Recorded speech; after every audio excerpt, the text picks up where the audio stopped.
Good morning, class.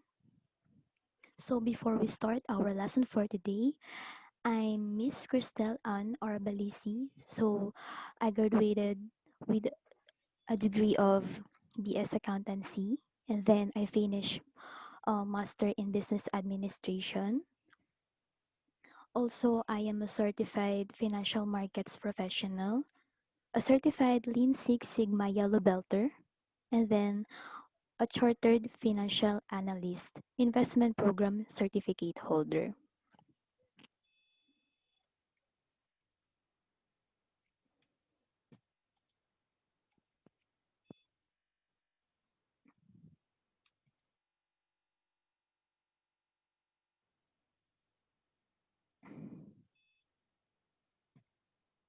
So before we start, here's my netiquette guidelines. First one, let us mute our mic and then turn off our cameras to avoid the lag. And then just turn off the mic and then the camera when not needed. And also please use your full name together with your strand. So next one is raise your hand. So whenever you have questions and then you have new ideas and knowledges to add on our discussion, just raise your hand. And then please let us maximize the chat box since we're not using the mic and then the camera. So the third one, let us party, be prepared, pay attention, be respectful, and be on time. Be prepared means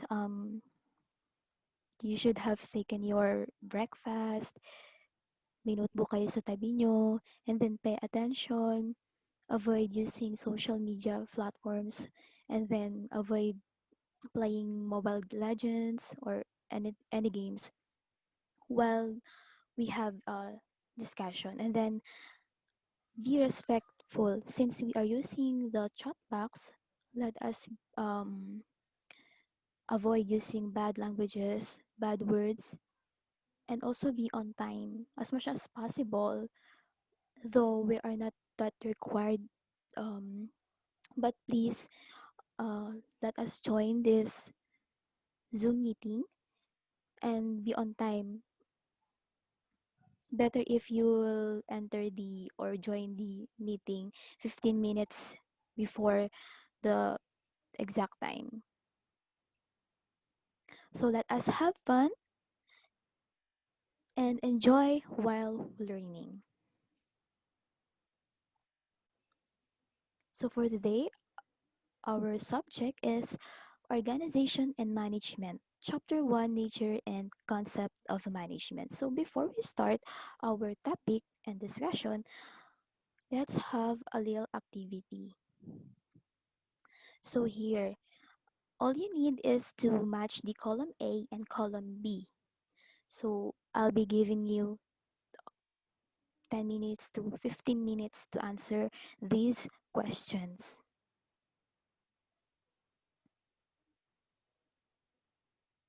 Just put it in a piece of paper and then when I start the recitation, you can just type the letter of the correct answer.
Are you all done answering the questions?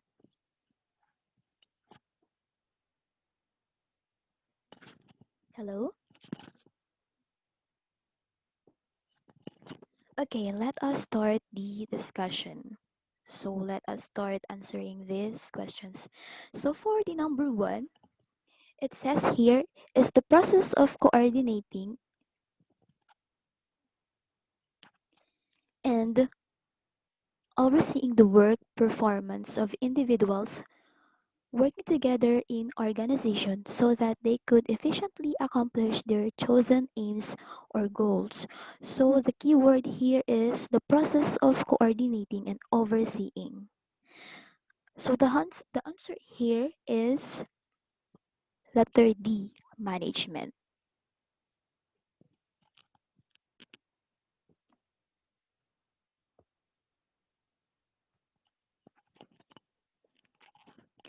Okay, take note of that.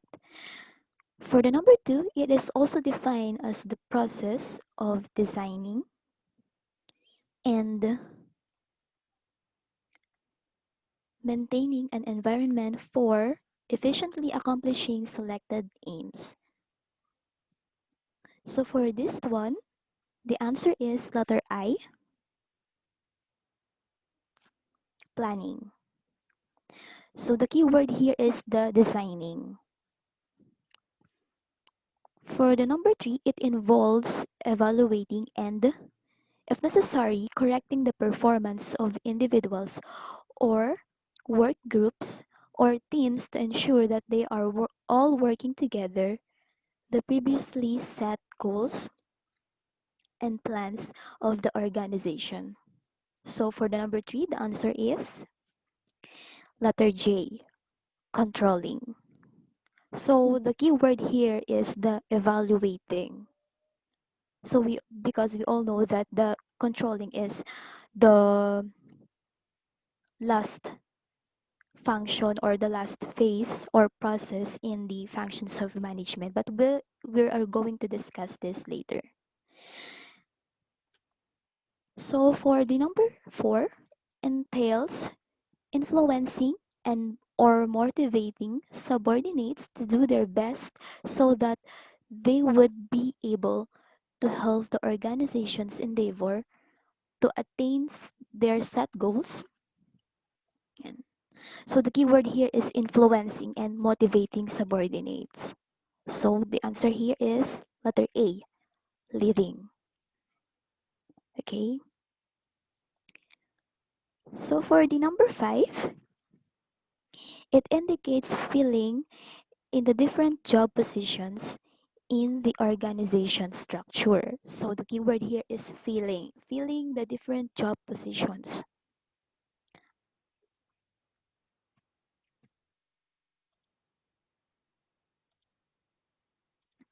Okay, so the answer here is letter C, staffing. For the number six, demands assigning tasks, setting aside funds, and bringing harmonious relations among the individuals and work group or teams in the organization. So what's the answer? It's letter E, organizing. So the keyword here is the assigning task or organizing task. Okay. So number seven, being adapted to produce an effect that will help the organization attain its aims. So the answer here is letter D, effectiveness. So for the number eight, harmonious integrated action of the previous parts and processes of an organization. So the keyword here is the harmonious and integrated action, meaning connected while having a harmonious action. So the answer here is letter G, coordination. Okay. So for the number nine, the character of being able to yield the maximum output from a minimum amount of input. So the answer here is the efficiency. This is also the meaning, if you're going to Google it, it is the meaning of the efficiency. Okay, so take note of that because that might be included in our quiz. So let us start the discussion. Okay.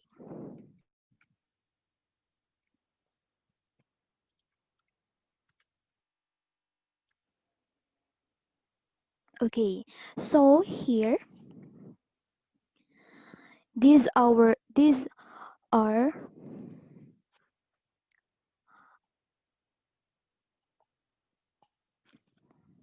our content. So the learners should discuss the meaning and function of management, and then the learner should explain the different or various types of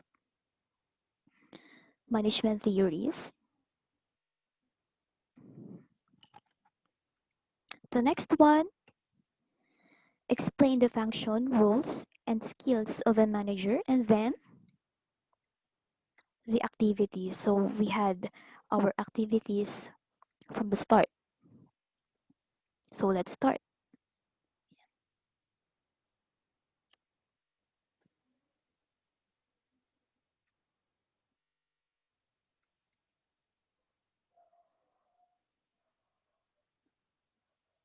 Okay, we're going to discuss the definition, characteristic, and nature of management.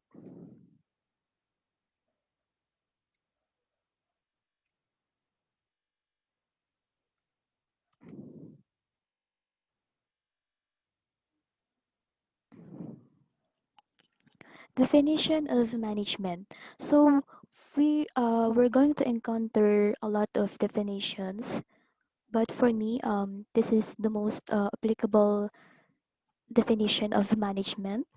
So according to Weyrich and Kuntz, 1993, on their study, management is the process of designing and maintaining an environment in which individuals working together in groups efficiently accomplish selected aims.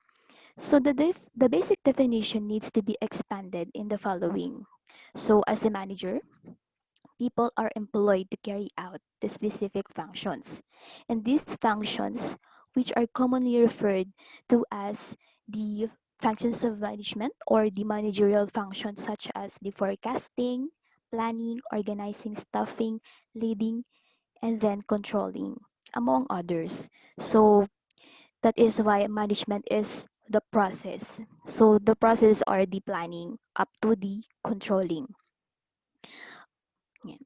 Of designing, dito papasok yung forecasting, planning, organizing, stuffing. While the maintaining part, dito papasok yung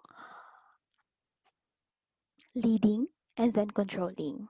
An environment, meaning any environment can use management. For example, sa bahay, meron tayong financial management. Sa sarili natin, meron tayong time management.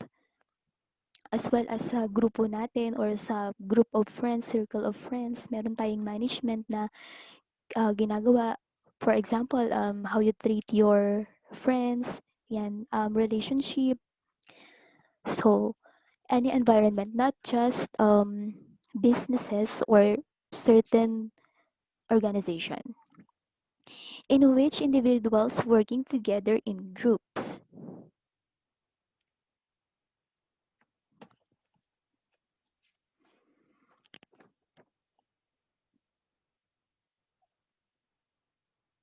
So here, no, if we say working together in groups, merong teamwork. So dapat hindi ka lang mag-isa, dapat meron kang marunong kang makipag-communicate, marunong kang makipag cooperate with your team. Yan. And then efficiently accomplish selected aims. So we have objectives and aims and goals in the organization. That is why management is existing. Like meron kasi tayong goal, objectives or aims. So, for example, managing is concerned with the productivity. So, yung aim natin dito, yung goal natin dito, yung production or the productivity. This demands creating something that is of value to the customer. But the higher the volume of production, the better for the organization. This is because with increased volume, the unit cost of product is going to be lower. So, in accounting kasi, di ba? Um, sa higher accounting, ma-meet nyo siya, especially in the cost accounting. So when we say sa production kasi, um, pag the more na marami tayo na po-produce na product or output, nalilesen yung amount or price ng per product. So, ayun yung explanation doon. So, minsan, ang aim ng isang organization is to produce more, yan, but with quality and right quantity.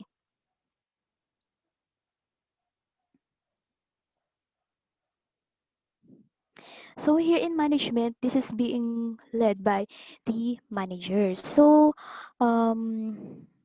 say Sir Reynolds defined management as getting things done through efforts of others. So the manager is different from employees. The manager has a group of subordinates and doers or operatives reporting to him.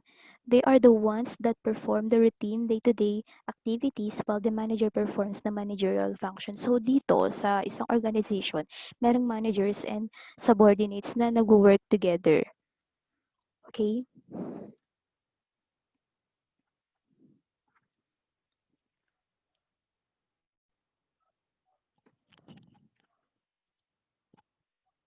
So the next one naman, we're going to discuss the management by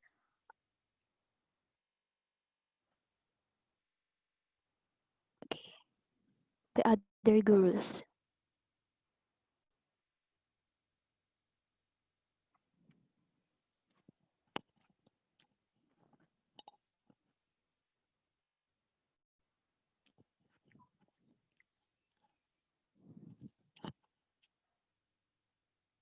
You can take note of the meanings kasi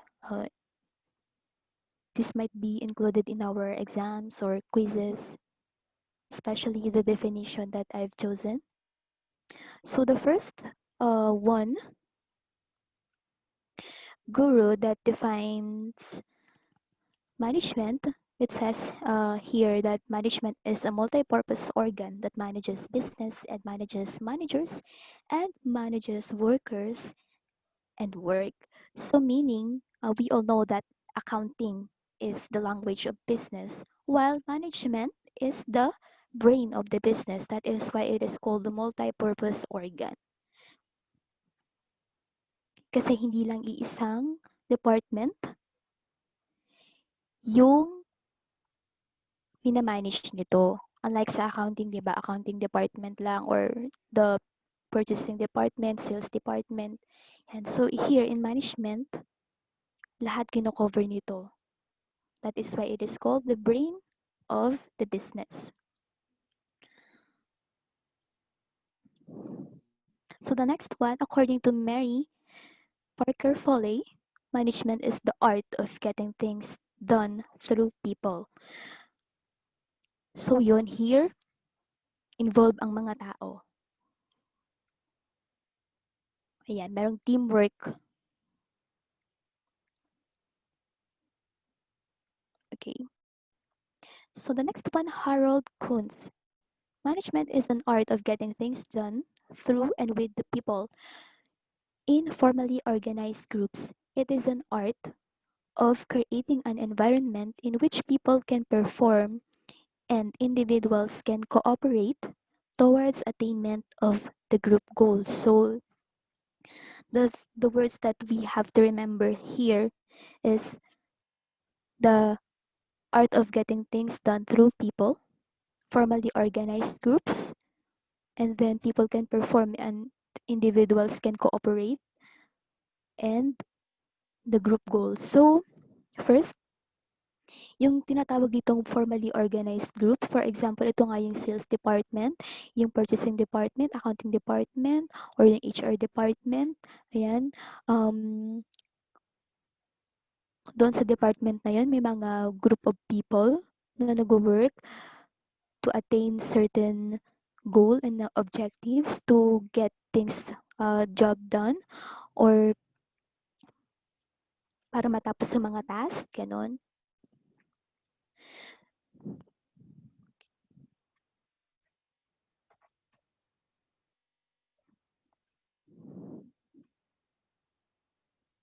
So the next one naman, people can perform and individuals can cooperate. So when we say that people can perform, of course, dapat yung hinahire nating tao fit doon sa certain job or certain task para ma-perform niya talaga yung task niya at makapagbigay siya ng knowledge and share the ideas. And syempre, dapat merong cooperation. And of course, meron kasi silang goal. So that is why management is existing. Meron goal.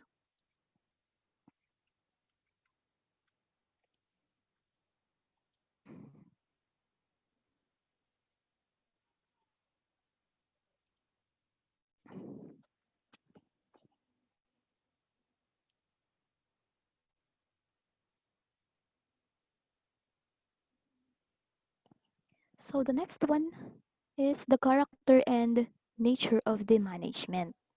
So the first one, it says that management is goal-oriented. It is a mean to achieve certain goals. Management has no justification to exist without goals. So sinasabi ko nga lagi that kaya nag-i-exist ang management, it's because meron goal or objectives na dapat i-aim or dapat i-achieve ang isang organization. The basic goal of the management is to ensure the efficiency and the effectiveness in the utilization of human, physical, and financial resources. So sa accounting, 'di ba, financial resources ang normally na involved. While here in management, the human and physical dapat na ma-manage din siya or na-allocate ng tama. Okay? The success of the management is measured by the extent to which the established goals are achieved. Okay. The next one naman is the management is universal, meaning management is an essential element of every organized activity irrespective of the size and the type of activity. Ayun, gaya nga ng sabi ko kanina, management hindi lang siya ginagamit ng mga upper level or the top level. Also ginagamit siya ng bawat tao, bawat empleyado sa isang organization.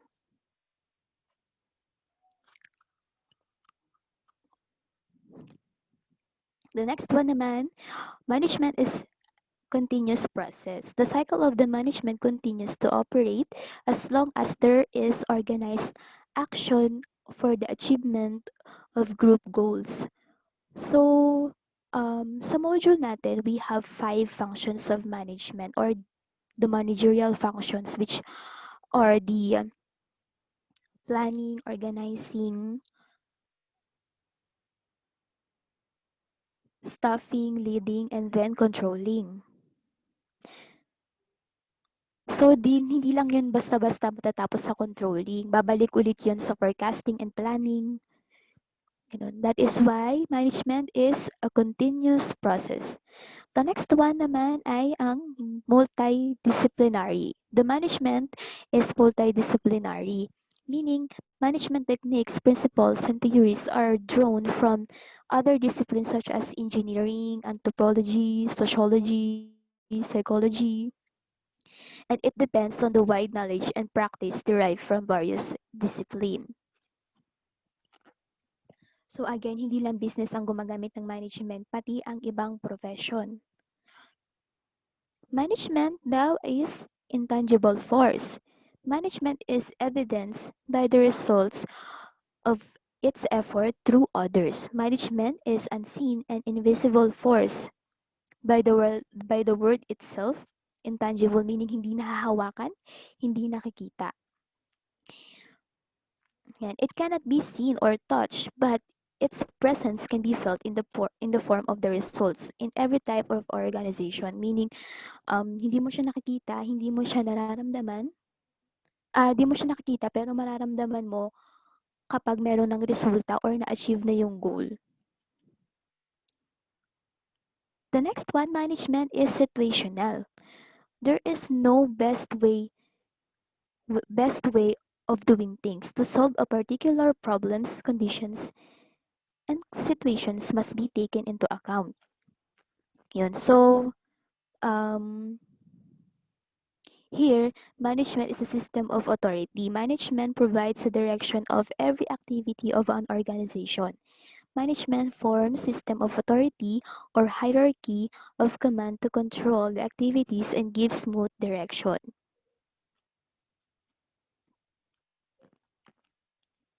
So yun, hindi ka lang basta-basta magbibigay ng course of action, ng recommendation, unless um, inaral mo yung isang sitwasyon or isang condition ng problema.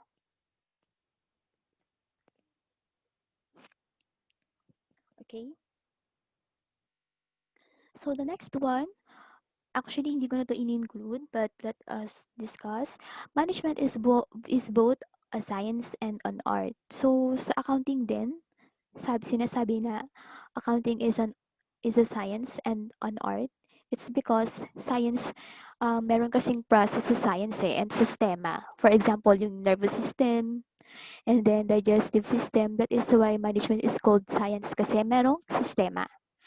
And an art, when we say art, ito kasi yung showing or expressing human activities through dancing, singing, and then um, through drama, theater. So sa management naman, no, ganun din siya.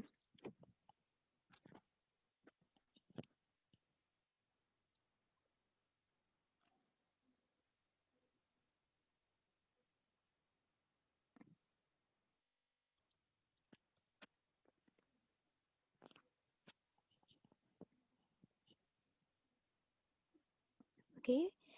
Next, let's discuss the evolution of management theories. As you can see on the graph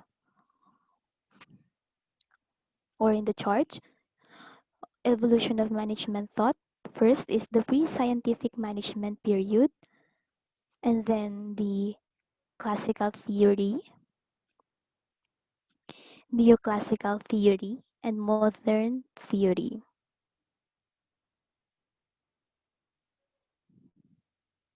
So during the pre-scientific management period, employees went to their work instead of receiving it.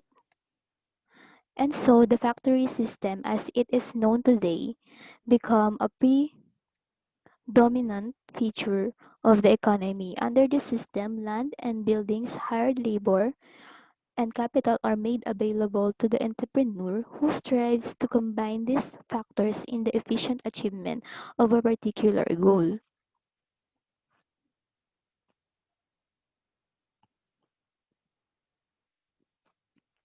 Okay? For example, sa Roman Catholic Church, ayan yung mga obispo, yung mga leaders doon, meron silang management sa loob ng simbahan, di ba? Yan. Also, the military organizations, for example, during the wars or the Greek wars, as you can see, merong hari, merong king, merong general, merong sundalo, merong slaves. Ayun.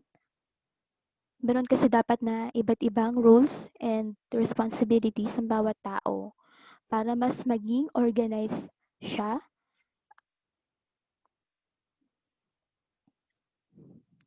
Okay, let's go to the classical theory.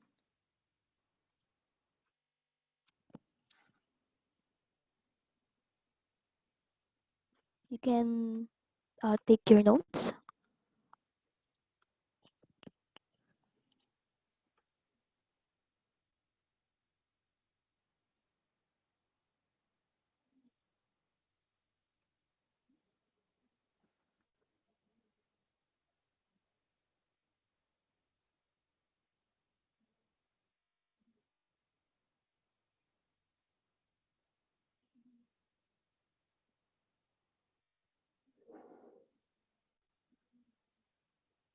Okay, let's discuss the management theories, starting with the classical theory.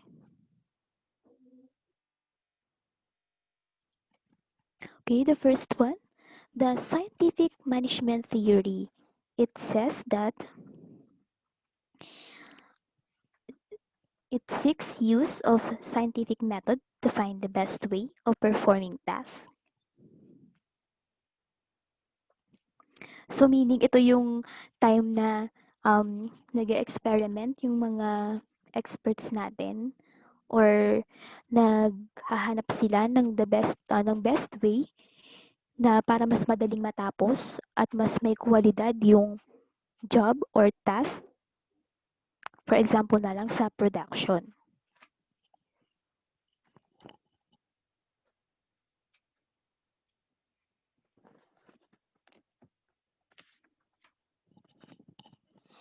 The scientific management theory is that which seeks nga the use of scientific methods to find the best way of performing task or job. No, according to the Stoner, Freeman, and Gilbert, yung proponent nito,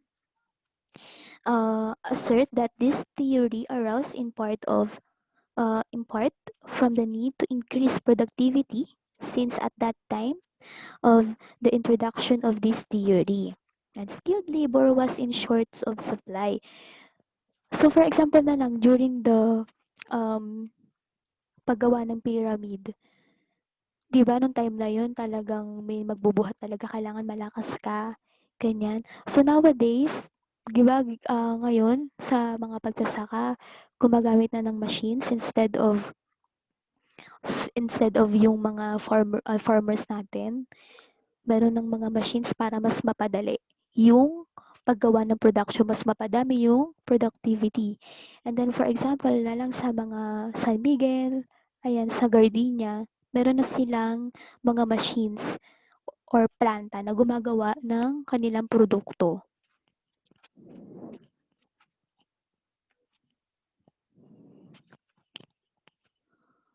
Okay, gets ba?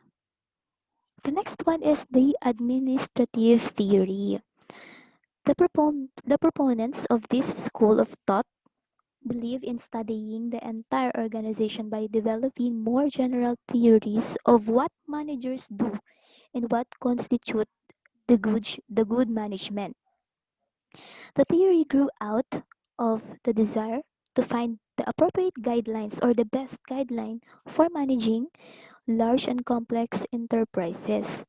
So dito, kumbaga nag-consolidate sila ng mga best guidelines or best practice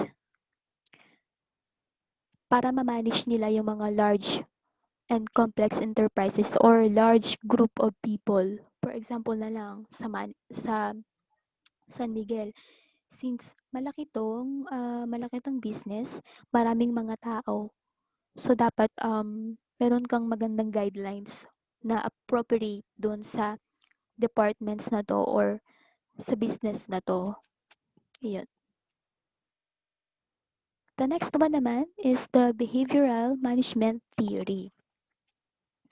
The proponents of this theory opined that the best approach to work and productivity is through understanding of the work and the workplace.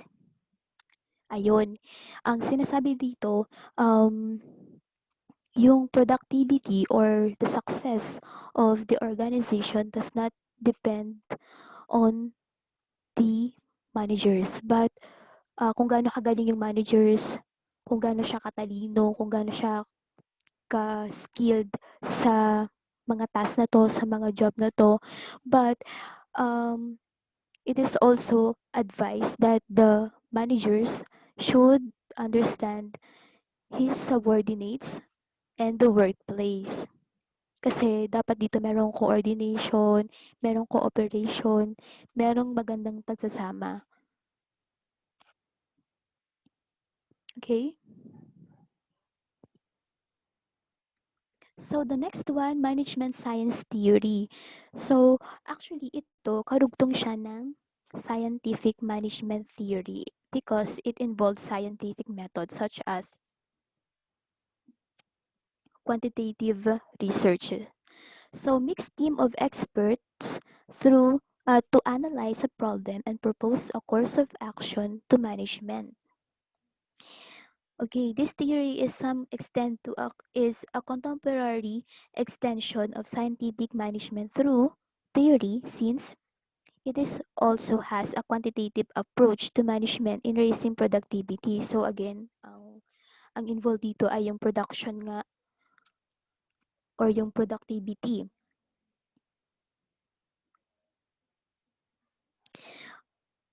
Sinabi din dito na to solve this problem, the team would rely on a mathematical models which showed in symbolic terms all the relevant factors in the problem and then their interrelationship. So ayun, pag may mga thesis ka nga, 'di ba?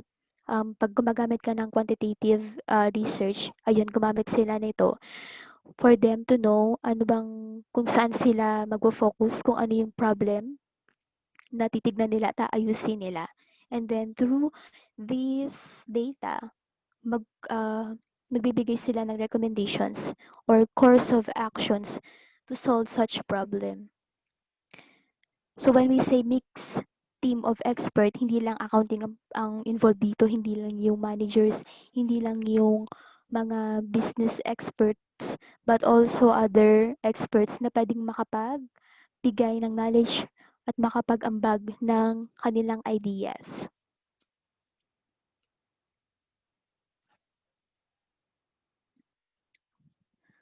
Okay, the next theory naman is the organizational environment theory. So the theories described earlier looked at organization's problem basically as how manager may influence behavior with the organization only. So the organization environment theory is an attempt to view how managers relate with the external environment. Ayun, so dito, whenever na meron silang na-encounter na problem, ang una lang ginagawa is to view yung behavior ng managers. Kung paano niya naimpluwensyahan yung pagkakaroon ng problema sa isang organization. Kasi maaaring kaya maraming nagre-resign kasi masama yung ugali niya. Kaya maraming nagre-resign dahil bigay lang siya ng bigay ng work, nagtatambak siya ng mga gawain, hindi siya magaling makasama, or else hindi niya masyadong kinikilala yung mga subordinates niya, kaya hindi niya na review kung tama pa ba yung binibigay niyang work sa isang tao, ganun.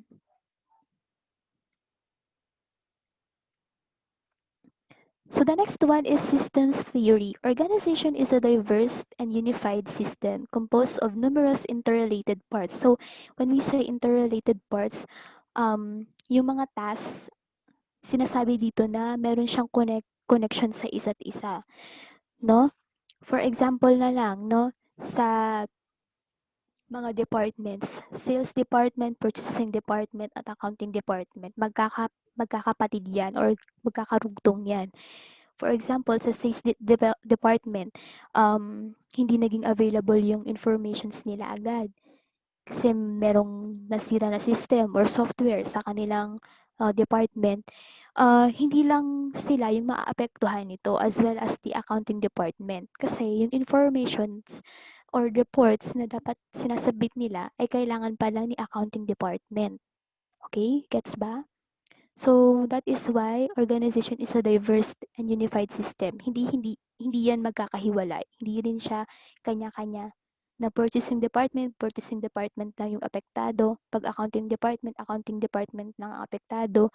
Kasi pag hindi nagawa din ni accounting yung reports niya, malamang walang sweldo yung mga tao kasi hindi nakapag-declare ng sales for this month or for this year. Okay, ganun siya.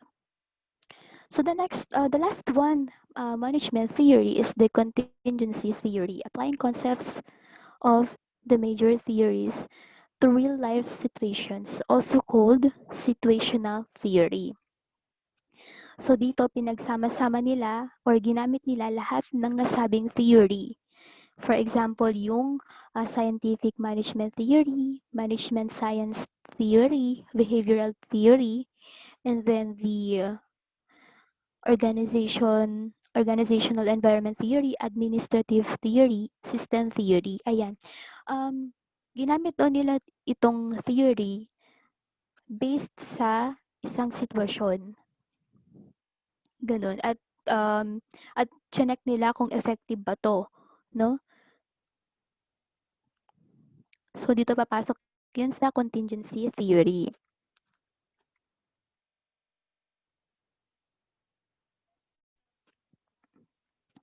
So, ito na, the functions of management or, it is also called the managerial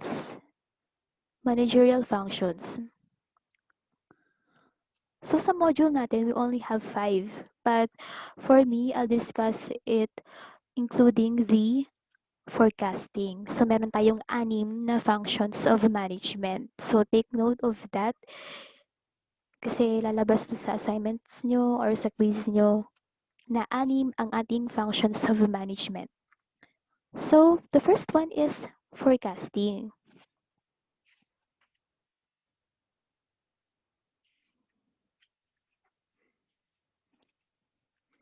So, for the forecasting, predicting what is likely to happen in the future.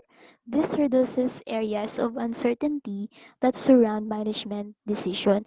So, we all know, di ba, nagkaroon tayo ng Wednesday webinar and then lalo na yung how to make your own business plan. So, the last part, yung finances, yung financial part, meron dong balance sheet na merong 5 years. So, pag magtatayo kayo ng isang business at kailangan yung gumawa ng business plan, dapat better na magpakita kayo ng 3 to 5 years na balance sheet or financial statements. It is because dito natin mamamonitor or dito natin makikita na for the 3 years or 5 years, tumataas pala ang sales. Gano'n. Kasi 'di ba 'pag 1 year lang, normally 'pag nag-start ka ng business, pababa talaga 'yun, eh. Kasi siyempre 'pag nagsisimula ka, nandun pa lahat-lahat ng expenses mo. So, better na gumawa ka ng 5 years na balance sheet. Also in the organization, meron tayong forecasting. Kasi para ma-foresee na natin or para makita na natin kung ano yung mga mag-e-exist na problema in the future at para mapaghandaan natin siya. Ganun, makapagplano agad tayo, ganun.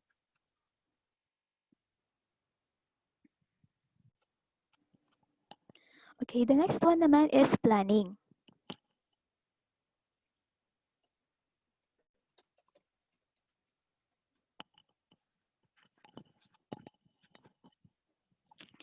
So here in planning, syempre after nating makapag-forecast, gagawa na tayo ng plano. For any meaningful progress to be made, managers need to identify and choose appropriate goals as well as determine the courses of action to take. In this regard, sabi ni Jones and George, that planning involves identifying and selecting appropriate goals. Ayun, so dito sa planning, syempre, bakit nga ba tayo nagpaplano? Kasi meron tayong goal. Dito, Ililista mo na kung ano yung goal mo, yung objective mo, or yung dreams mo, 'di ba? And then, syempre, kakabit nun or katabi nun, syempre, yung course of actions natin, kung ano yung mga gagawin natin. For example, sa online learning, ano nga ba yung objective natin? Makapasa, makagraduate, matapos mo tong module na to. So, magpaplano ka. Hindi mo lang basta ilalagay na gusto ko tong matapos yung module ko for this week. Lahat masagutan ko. Dapat meron kang plano. For example, sa Monday, ano nga ba yung module na sasagutan mo? Anong subject yung aaralin mo? Ganon. Ililista mo siya.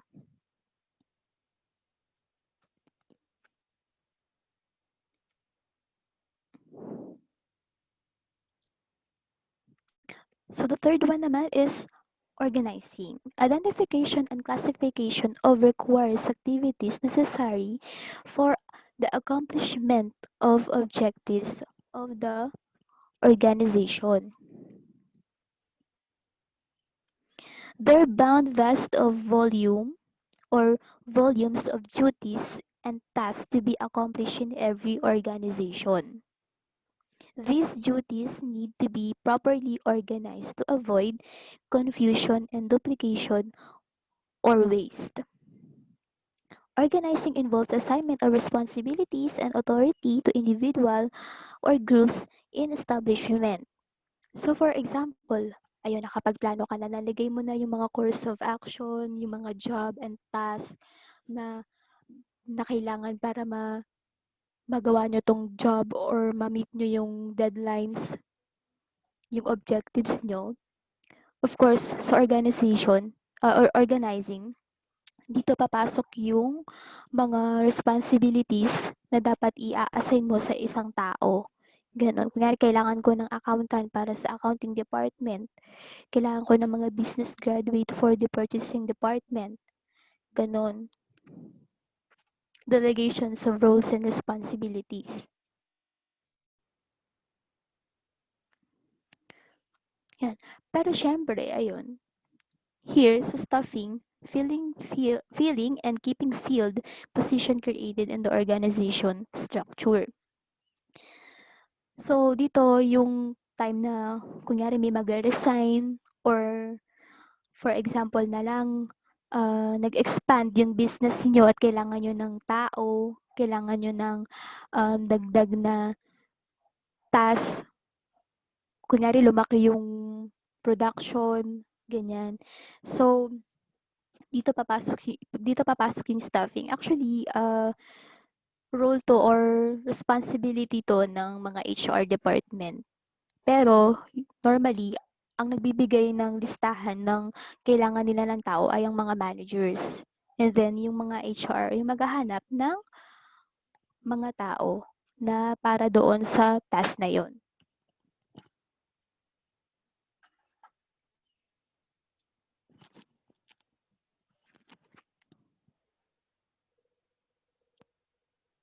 Okay, so the fifth one is the leading interaction that managers need to have with their subordinates. So dapat hindi ka lang basta-basta mag-hire ng tao. Dapat meron ka ding leader. Dapat meron yung manager, kumbaga. Ayan. Dapat yung managers nyo, marunong makapag-interact sa subordinates nila, marunong makitao, marunong makisama. Kasi whenever na merong improvement sa business, yung expansion, may mga tao na kailangan i-train, hindi lang sa skills, but also how yung personal development, ayan. Kadalasan yung mga managers din yung naguhubog sa mga subordinates nila sa mga personal development, ganyan. So for the number 6, controlling, measures current performance and guide it toward the accomplishment of some objectives. So, yun nga, nakapagplano ka na, na-organize mo na, nalagyan mo na ng tao, and as well as the managers. Hindi doon yung nagtatapos, no? Whenever you have accomplished a certain goal or certain job, hindi mo lang siya basta iiwanan.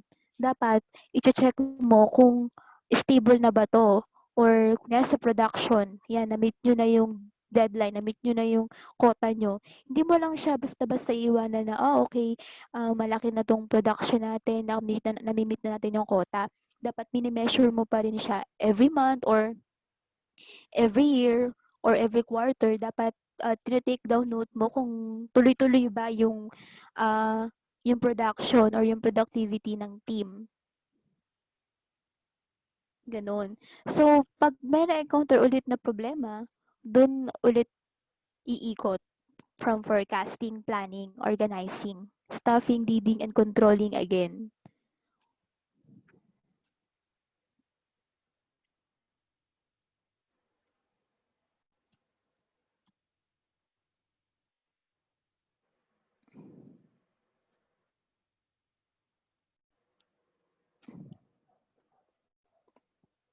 Okay, 'no, sino ba dito yung gustong maging manager, 'no? Halos lahat tayo gustong maging manager. So, ito yung mga roles ng manager. So, the first one is the interpersonal. Ano-ano nga ba 'to? First is the figurehead, leader, and liaison or liaison. So, for the figurehead role, managers head the different positions created in the process of organizing. They head the organization as the managing director or general manager. They are also found in the departments as functional managers and in unit as supervisors. Because of this position as the head man of the organization or head of a department or head of a unit, he performs ceremonial duties and responsibilities for all actions taken. So the supervisor may have to attend to a machine operator who is injured in the course of performing his duties, and the marketing sales manager may receives an important customer whose purchase from the organization may be substantial, such as customer may be taken out for lunch and entertained. So dito figurehead meaning as a manager dapat nakakagawa ka kaagad ng course of action, ayan.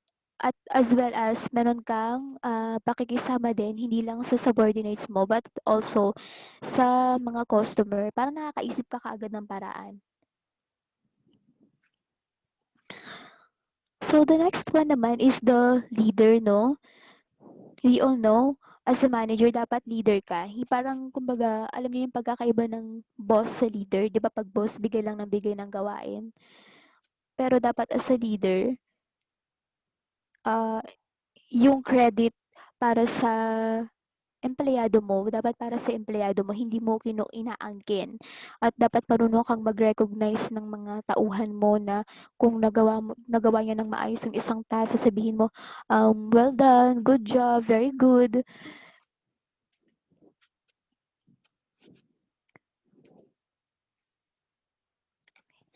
So for the liaison role naman, no, managers do not associate with their superiors and subordinates, but also with their peers and people outside the organization. This there is horizontal communication in the organization involving communication with others of the same level and in the same organization. So dito sinasabi na merong peer communication. So, dito papasok yung ano yung kumbaga sa work namin, sa corporate world, meron kayong monthly na one-on-one discussion. Dapat as a manager, gawin mo siya para every month at least nakakamusta mo yung empleyado mo na kumbaga every month tatanungin mo siya kung okay ka pa ba, kamusta ka na,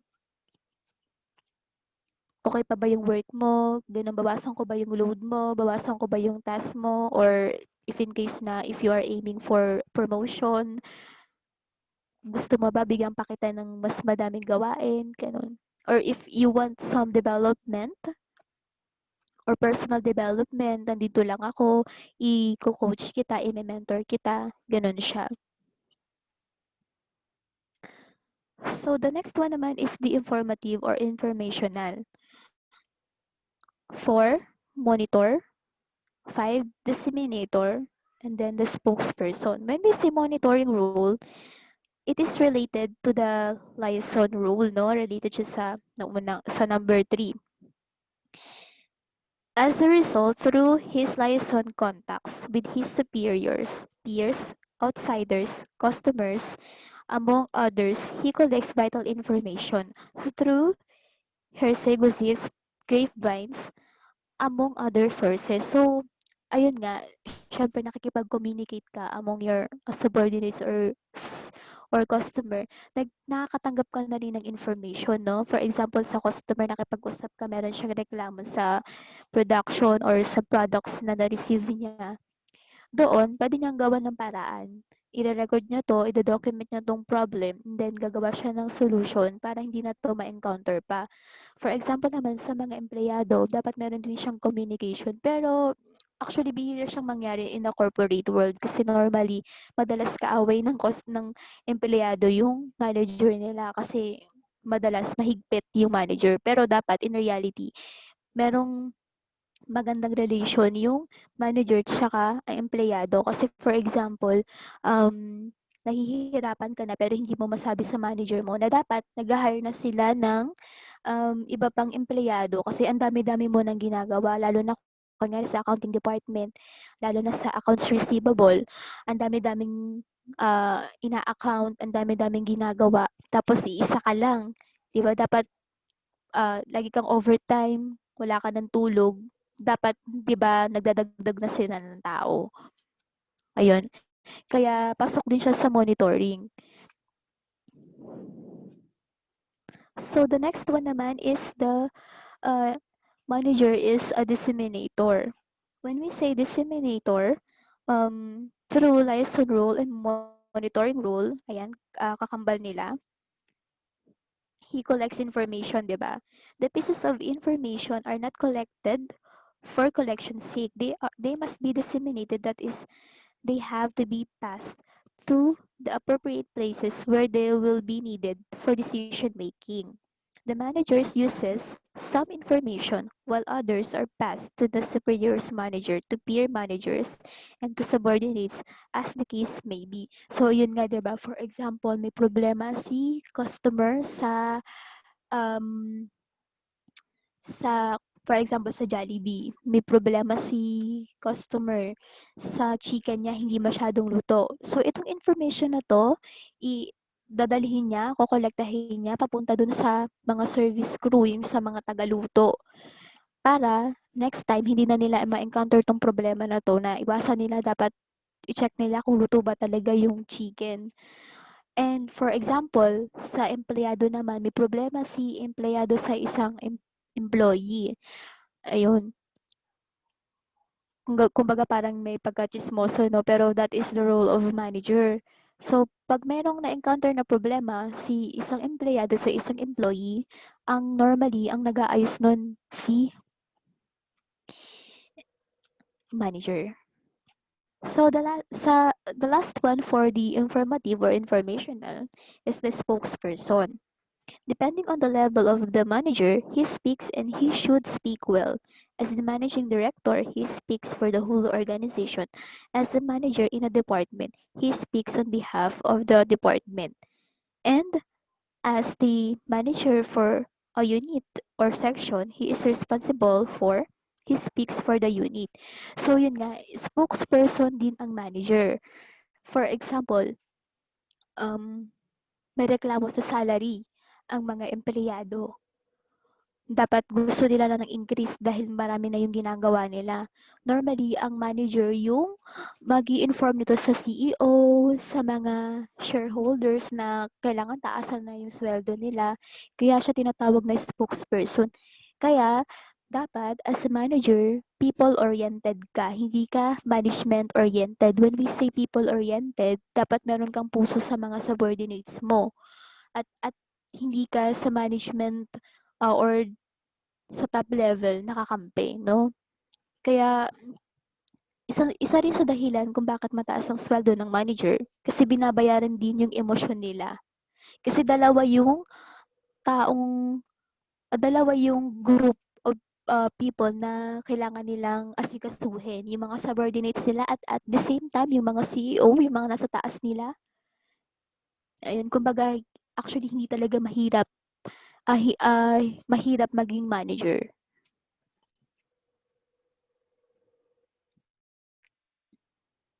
The last one is the decisional. So we have four: the entrepreneur, disturbance handler, resource allocator, and the last one is the negotiator. So for the entrepreneur, to perform this role, the manager relies on the monitoring and liaison rules. The information he collects from these rules and the processing of the information are relevant to perform the entrepreneur role. In the performance of this role, the manager has to be constantly on the lookout for ways to improve his organization or department or the unit as the case may be, no? He has to adapt it to the changing condition around and within. So, dapat nakaka-adapt ka sa changes. As well as, pag sinabi kasing entrepreneur, no, pag sa business, nag-iiba-iba din yung taste ng mga customers, nag-iiba-iba din yung kalagayan ng ekonomiya. Dapat marunong kang maka-adapt at makagawa ng solusyon.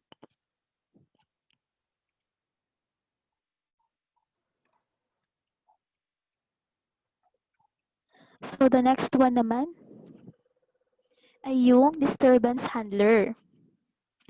Managers spend a lot of time in disturbance handling role, reacting to day-to-day crises involving supplier strikes, plant inspection, among others. Conflicts do arise too between workers. So, yun nga yung katulad ng kanina, whenever na may problema ang dalawang empleyado sa isa't isa sa nag-solve nun ay ang manager. So, medyo masakit din sa ulo ang pagiging manager dahil nga, for example, may problema sa customer, tatawagin si manager. Whenever na may hindi nabayarang salary, tatawagin si manager. So, ayun. Actually, dito yung pinakamalaking oras na nakakain.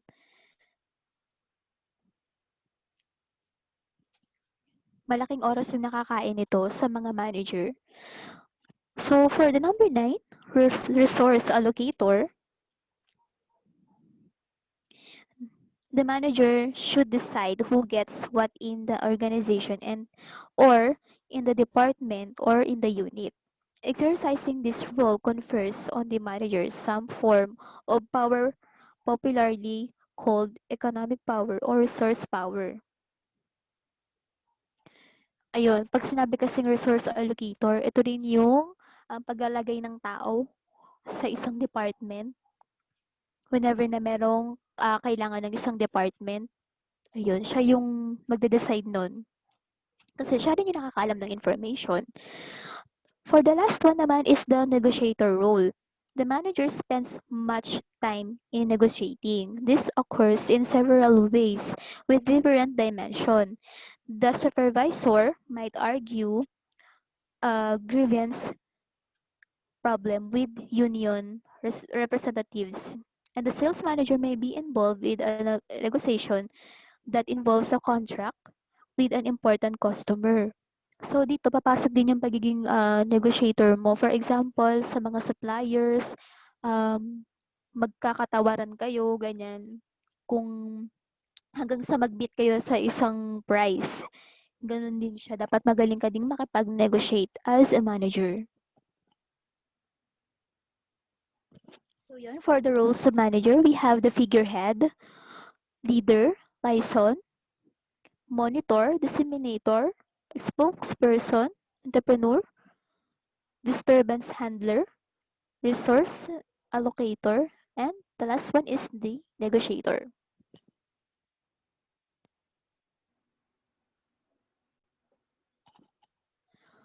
So for you to be able to do your role as a manager, you should have these four managerial skills. But in our module, you'll only see three managerial skills. But for this slide, there are 4 managerial skills. So, take note of that kasi baka makalimutan nyo since hindi siya included sa module natin. And then, this will be included on your quiz.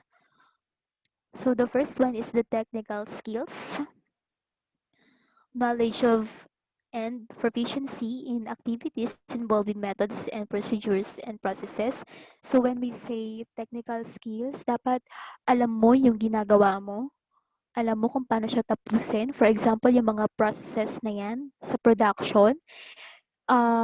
We all know na sa parang as a manager, hindi lang sila basta nakatayo lang. Dapat alam nila yung ginagawa ng tao nila. Lalo na sa specific department na mina-manage mo. Kasi if in case na wala yung isang tao mo at walang magsasalo nun since kunyari madaming volume, isa ka sa sasalo ng gagawin niya, pwede ka ring mag-cover ng gagawin ng tao. So, dapat kabisado mo yung processes or methods nung isang department. So, for the number 2, human skills, how to work with people. Dapat hindi ka lang basta matalino, hindi ka lang magaling. But, dapat marunong ka ring makitao. You should know how to work with people. Kasi in the management, this involves people, no? Dapat meron kayong teamwork. So, paano magkakaroon ng teamwork kung wala naman kayong pakikisama sa isa't isa, di ba? So, the next one is naman, is the conceptual skills. This is the ability to see the big picture and the end in view of where you are going. So, here, as a manager, dapat alam mo kung saan kayo papunta, kung magkakaroon ba ng problema in the future. And dahil doon, gagawa ka ng course of actions, recommendations na dapat nyong gawin para pag dumating man tong problema na to, maayos nyo siya. So, ayun. Meron kang ability na ganun, meron kang matang ganun na nakikita mo na yung mga future problems.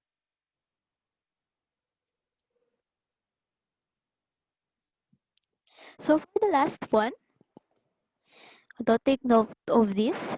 Design skills, ability to solve a problem in ways that will benefit the organization. So when we say a design, involved din dito yung pagpaplano. So yun, di ba na-foresee mo nga na merong problema in the future. So dapat, as a manager, marunong kang magplano para ma-solve mo yung problems na that will benefit the organization. Okay, so for managerial skills, we have the technical, human, conceptual, and then the design skills.